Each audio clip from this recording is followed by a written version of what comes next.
எல்லாருக்கும் வணக்கம். யோவான் 10வது அதிகாரம் 11வது வசனம். நானே நல்ல மேய்ப்பன். இயேசு கிறிஸ்து என்ன சொல்கிறார் அப்படின்னு சொன்னால், நானே நல்ல மேய்ப்பன் அப்படின்னு சொல்லி அவரை பற்றி நமக்கு தெரியப்படுத்துகிறாரு. அவர் எப்படிப்பட்ட நல்ல மேய்ப்பன் அப்படின்னு சொல்லி பார்த்தோம் அப்படின்னு சொன்னால், யோவான் 20வது அதிகாரம் 24வது வசனத்தில் ஒரு அருமையான ஒரு விஷயம் இருக்குது. அதை நான் சொல்லணும்னு ஆசைப்பட்றேன்.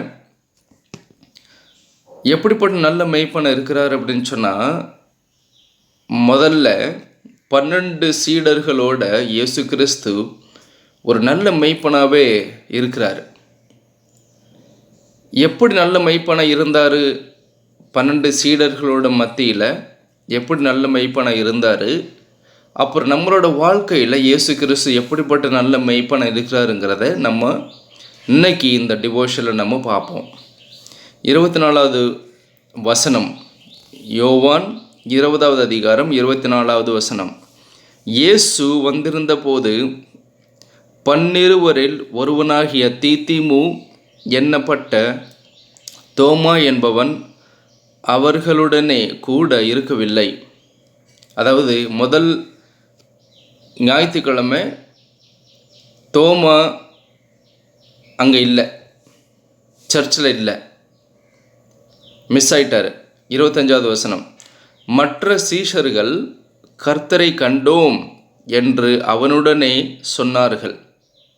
அதற்கு அவன், அதாவது இயேசு கிறிஸ்து பார்த்தோம், அவர் உயிர் தெழுந்து உயிரோட எங்கள் கூட வந்து பேசினார், எங்களுக்கு கற்றுக் கொடுத்தாரு அப்படின்னு சொல்லி சீடர்கள் தோமா கிட்ட சொல்கிறாங்க.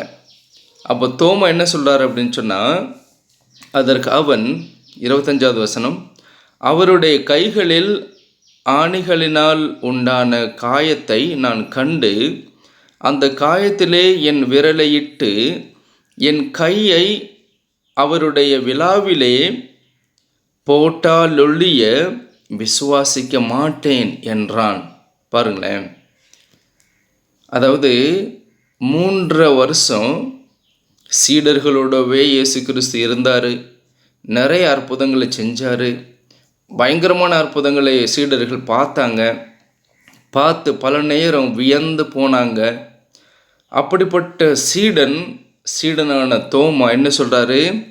விசுவாசிக்க மாட்டேன் அப்படிங்கிறார். அதாவது பாருங்களேன், இயேசு கிறிஸ்து நல்ல மேய்ப்பனா பல நேரம் பல காரியங்களை செஞ்சார். ஆனாலும் தோமா விசுவாசிக்க மாட்டேன் அப்படிங்கிறார். 26வது வசனம். மறுபடியும் 8 நாளைக்கு பின்பு அவருடைய சீசர்கள் வீட்டுக்குள்ளே இருந்தார்கள். தோமாவும் அவர்களுடனே இருந்தான். கதவுகள் பூட்டப்பட்டு இருந்தது.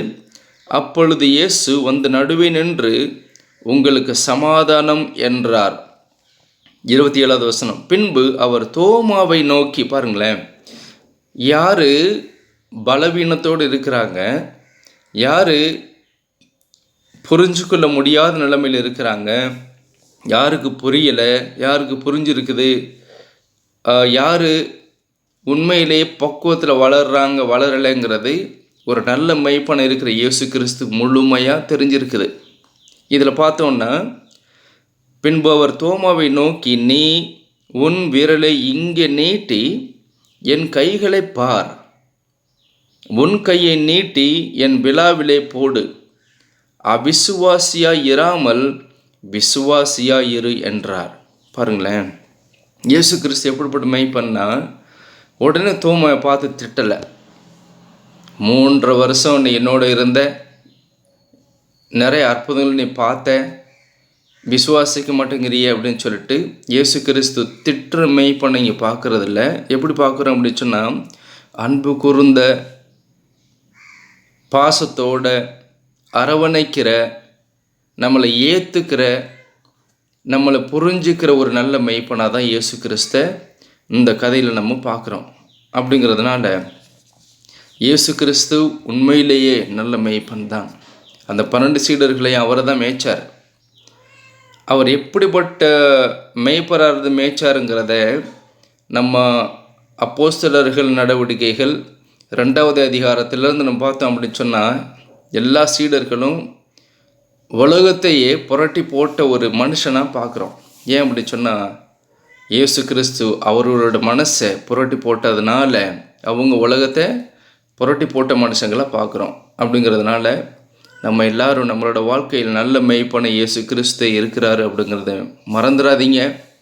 தைரியத்தோட பலத்தோடு நம்ம அவரோட பிரயாணிப்போம். ஆமென்.